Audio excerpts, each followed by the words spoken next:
Fellow Ghanaians, good evening. I thank you for welcoming me into your homes for the 16th time as the fight to defeat COVID-19 continues not only in Ghana, but across the world. Day in, day out, countries, including our own, institute measures to try to limit and contain the spread of the virus and return lives to normalcy. Some of these measures have been successful. Others have not worked, with some countries now experiencing hikes in infection rates and the emergence of what is referred to as a second wave of the virus. With the effectiveness of government policies, the cooperation of you, the Ghanaian people, and by the grace of God, our nation has been relatively spared such unwelcome developments. Indeed, since 31st of May, when government decided to embark on a strategic, controlled, progressive, and safe easing of restrictions in the country, so as to get our lives and economy back to normal in safety, we've continued to witness low hospitalization and low death rates. The number of active cases continues to be on the decline. At the time of my last address, 2 weeks ago, the total number of active cases, that is persons currently with the virus, stood at 1,847 persons. As of Friday, 28th August, the number of active cases has reduced to 1,059 persons. A total of 42,963 persons have recovered, and 276 persons, a great majority of them with underlying illnesses such as hypertension, diabetes, and chronic liver disease, have sadly died.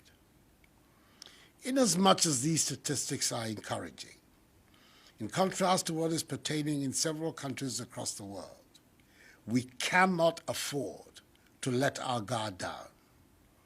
We have to maintain, in a state of constant readiness, the enhanced infrastructure and expertise we have built during the period of the virus to cope with it.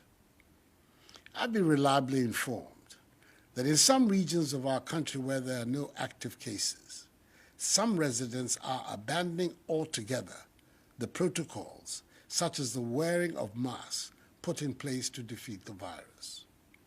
Indeed, the high compliance rate with mask wearing of persons surveyed by the Ghana Health Service in some selected areas of Accra, to which I referred optimistically in my last address, has, according to a new survey by the same service, fallen alarmingly. This is not acceptable, as the enhanced hygiene, mask wearing, and social distancing protocols must now be central features of our lives, and they must continue to remain so for some time to come until we see to the elimination of the virus from our country. Let me remind those amongst us who want to continue to disregard these protocols that severe sanctions exist in our laws for such persons who will want to endanger the rest of the population through their actions and negligence. The law enforcement agencies will, where necessary, apply these measures without fear or favor, ill will or malice, and without recourse to a person's ethnicity, gender, or religion. Fellow Ghanaians, in update number 15, I announced the easing of restrictions in some areas of national life. I also indicated my hope that preparations and simulation exercises underway, including the installation of COVID-19 testing facilities at Kotoka International Airport, would give us a clear indication as to whether or not we could reopen the airport on 1st September. After weeks of thorough work, I'm satisfied that it's safe to do so. Fellow Ghanaians, I'm glad to announce that Kotoka International Airport will reopen and resume operations from Tuesday, 1st September 2020. This decision has been communicated to all international airlines. It has been well established that the very first cases of COVID-19 in Ghana were imported into our shores. We are determined to make sure this scenario does not reoccur. The commitment to ensuring that the gradual easing of restrictions, including the reopening of our airport, does not lead to the importation or resurgence of the virus into our country is firmly in place. That is why the following measures have been taken and duly communicated to airlines wishing to resume flights to Ghana. First, any passenger arriving in Ghana must be in possession of a negative COVID-19 PCR test result from an accredited laboratory in the country of origin. The test should have been done not more than 72 hours before the scheduled departure from the country of origin. All airlines have been instructed to ensure compliance with this directive for all passengers wishing to travel to Ghana. And those airlines who fail in this regard will be duly sanctioned. Second, disembarking passengers must do so wearing face masks. Third, upon disembarking from the aeroplane, each passenger will undergo a mandatory COVID-19 test at the airport terminal at a fee to be borne by the passenger.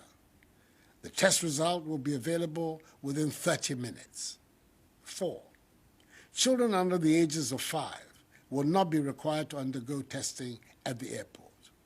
5, passengers who test positive for COVID-19 will be handled by the health authorities for further clinical assessment and management.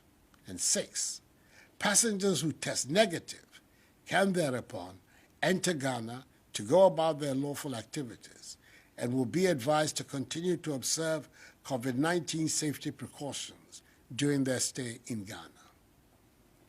The Ministries of Information, Health and Aviation and their respective agencies, the Ghana Health Service, the Ghana Airports Company Limited, and the Ghana Civil Aviation Authority, will spell out in further detail the protocols surrounding the reopening of our international airport and the procedures to be adhered to by passengers arriving in Ghana at the COVID-19 media briefing tomorrow, Monday, 31st of August.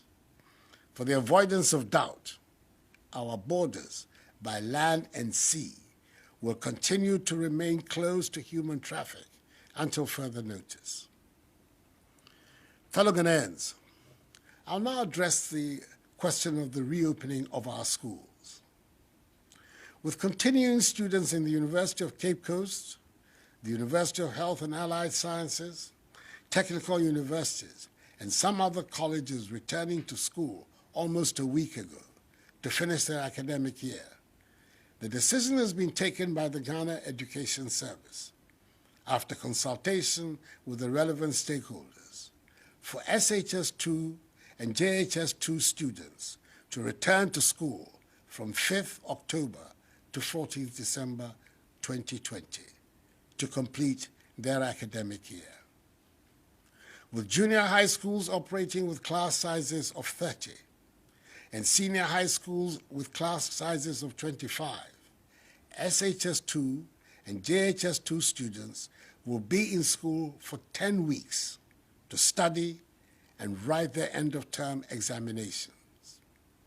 SHS2 students in boarding houses are to return to their various dormitories on 5th October, whilst day students, respecting fully the COVID-19 protocols, will commute from home to their respective schools on the same date.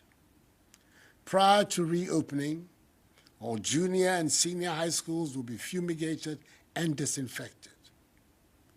Just as was done in the case of final year university, JHS and HHS students, all JHS2 and SHS2 students, as well as all teaching and non-teaching staff, will be given reusable face masks.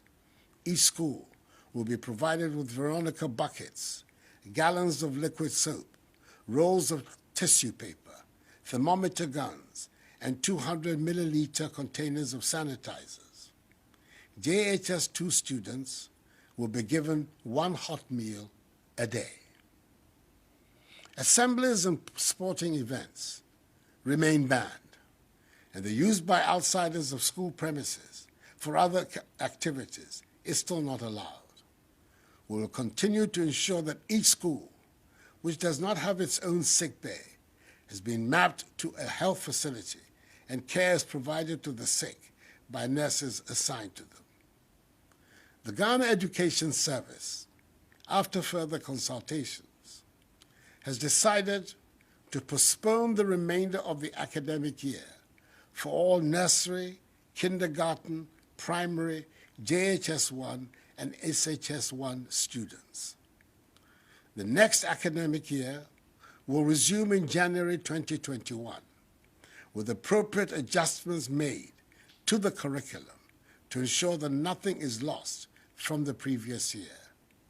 The relevant dispositions will also be made so that the presence at the same time in school of all streams of students can occur in safety.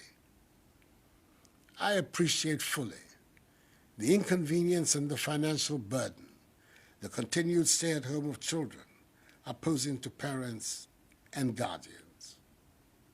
Fellow Ghanaians, these are a necessary price to pay in our efforts to protect the lives of our children, as well as to limit and contain the spread of the virus in our country. In the next couple of weeks, a decision will also be taken on the resumption of contact sports, including football, taking into consideration the imminent participation of our national teams in international competitions. As a known lover of football, I know how devastating its absence has been, and it is my hope that very soon we will all have the pleasure of playing and watching the beautiful game again. Until then, non-contact sports are the only sporting events permitted to take place. Beaches, pubs, cinemas, and nightclubs are still to remain closed until further notice.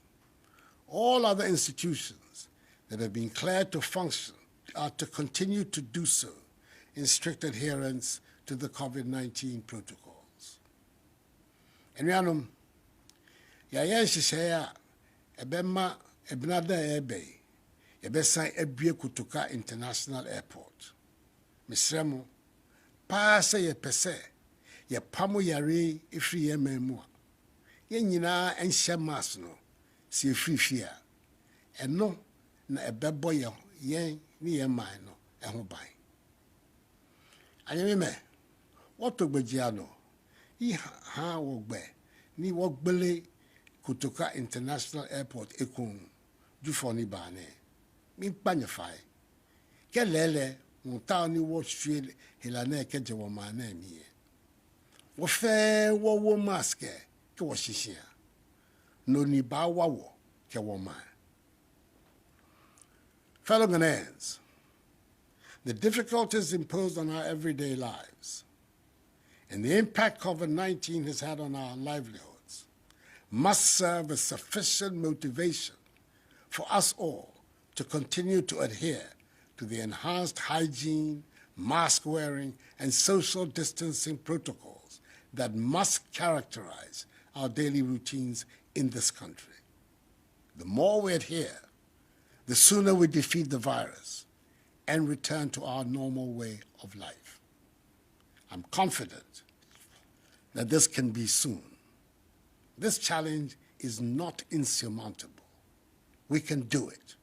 We have it in us to surmount any challenge if we put our hearts and minds to it. Whilst at it, let us continue to pray to Almighty God to keep a benevolent eye on us and keep us from harm. This too shall pass, for the battle is the Lord's. May God bless us all in our homeland, Ghana, and make her great and strong. I thank you for your attention and have a good night.